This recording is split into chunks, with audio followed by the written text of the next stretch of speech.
И последнее. В Алекминском районе состоялась акция «Безопасное колесо». Она прошла в форме соревнований. В них приняли участие юные велосипедисты, в основном школьники. С подробностями Елена Фаст.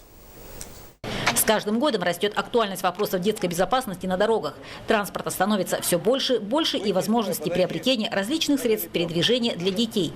Сегодня это огромный ассортимент вело- и мототехники. Насколько же ребята знают правила безопасности – вопрос. Как один из видов пропаганды грамотного поведения на дорогах, в Алекминском районе традиционно проходит соревнование «Безопасное колесо». Второй тур проходил на стадионе, где есть возможность провести такие состязания в полном масштабе. Это второй этап «Безопасное колесо».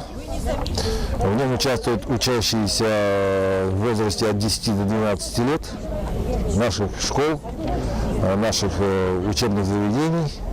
Ребята соревновались не только в умении водить велосипед, преодолевая полосу препятствий, но и в оказании первой медицинской помощи. А также необходимыми оказались и навыки технического обслуживания своей первой техники.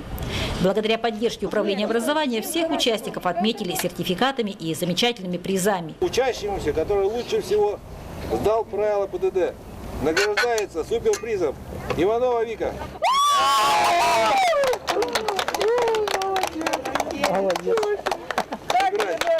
Такой приз наверняка станет отличным стимулом и к дальнейшему участию, и для соблюдения правил. Елена Фаст, Максим Копылов, НВК «Саха», Алекминск.